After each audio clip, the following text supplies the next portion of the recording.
Marcos capítulo 6. Salió Jesús de allí y vino a su tierra, y le seguían sus discípulos. Y llegado el día de reposo, comenzó a enseñar en la sinagoga, y muchos, oyéndole, se admiraban y decían: ¿De dónde tiene estas cosas?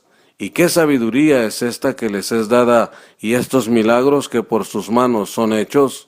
¿No es este el carpintero, hijo de María, hermano de Jacobo, de José, de Judas y de Simón? ¿No están también aquí con nosotros sus hermanas? Y se escandalizaban de él.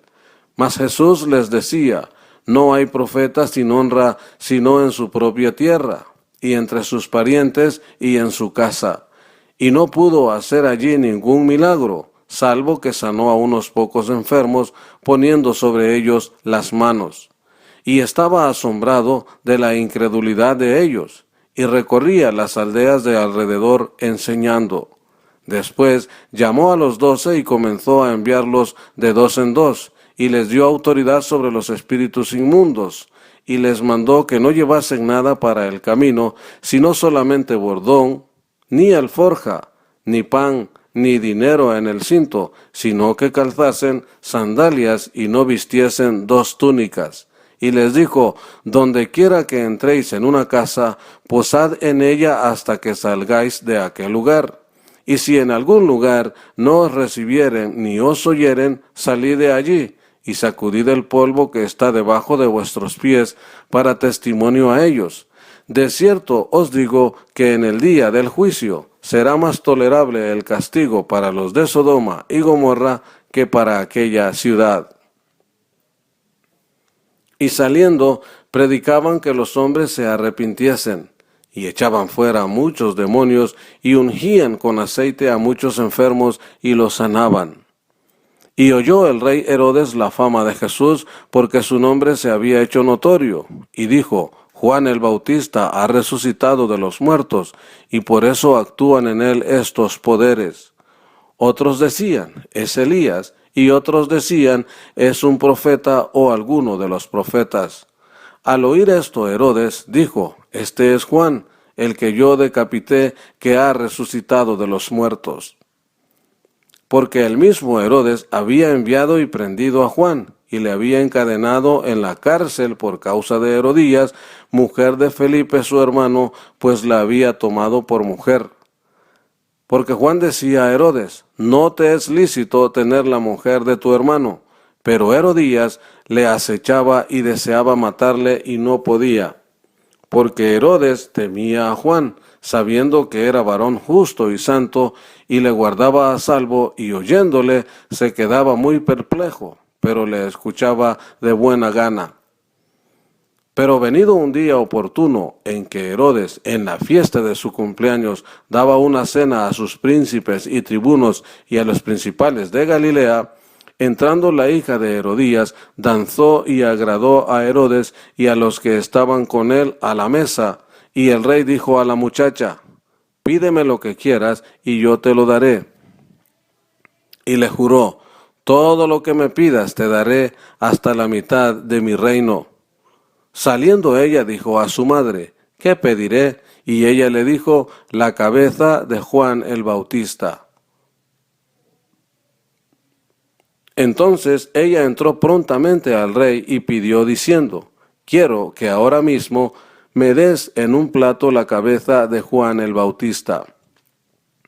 Y el rey se entristeció mucho, pero a causa del juramento y de los que estaban con él a la mesa, no quiso desecharla. Y enseguida el rey, enviando a uno de la guardia, mandó que fuese traída la cabeza de Juan.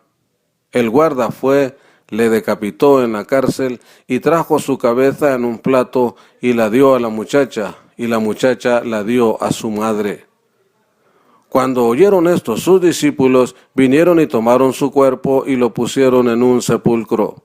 Entonces los apóstoles se juntaron con Jesús y le contaron todo lo que habían hecho y lo que habían enseñado.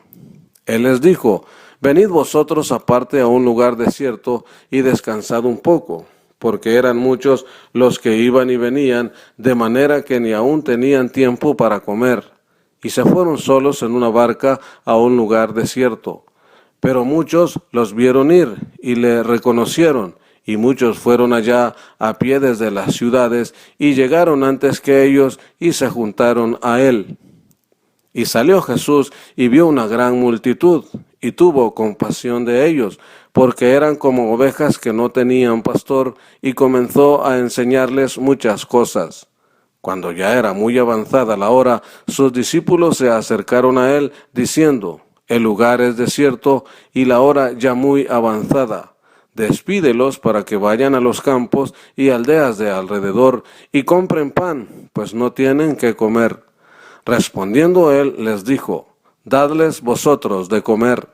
Ellos le dijeron: que vayamos y compremos pan por 200 denarios y les demos de comer. Él les dijo: ¿cuántos panes tenéis? Id y vedlo. Y al saberlo dijeron: 5 y 2 peces. Y les mandó que hiciesen recostar a todos por grupos sobre la hierba verde. Y se recostaron por grupos de 100 en 100 y de 50 en 50. Entonces tomó los 5 panes y los 2 peces, y levantando los ojos al cielo, bendijo y partió los panes y dio a sus discípulos para que los pusiesen delante, y repartió los 2 peces entre todos. Y comieron todos y se saciaron, y recogieron de los pedazos 12 cestas llenas, y de lo que sobró de los peces. Y los que comieron eran 5,000 hombres. Enseguida hizo a sus discípulos entrar en la barca e ir delante de él a Betsaida, en la otra ribera, entre tanto que él despedía a la multitud. Después que los hubo despedido, se fue al monte a orar, y al venir la noche, la barca estaba en medio del mar, y él solo en tierra. Y viéndoles remar con gran fatiga, porque el viento les era contrario, cerca de la 4ª vigilia de la noche, vino a ellos andando sobre el mar y quería adelantárseles. Viéndolo ellos andar sobre el mar, pensaron que era un fantasma y gritaron, porque todos le veían y se turbaron, pero enseguida habló con ellos y les dijo: tened ánimo, yo soy, no temáis. Y subió a ellos en la barca y se calmó el viento, y ellos se asombraron en gran manera y se maravillaban, porque aún no habían entendido lo de los panes, por cuanto estaban endurecidos sus corazones. Terminada la travesía, vinieron a tierra de Genesaret y arribaron a la orilla, y saliendo ellos de la barca, enseguida la gente le conoció. Y recorriendo toda la tierra de alrededor, comenzaron a traer de todas partes enfermos en lechos a donde oían que estaba. Y dondequiera que entraba, en aldeas, ciudades o campos, ponían en las calles a los que estaban enfermos, y le rogaban que les dejase tocar siquiera el borde de su manto, y todos los que le tocaban quedaban sanos.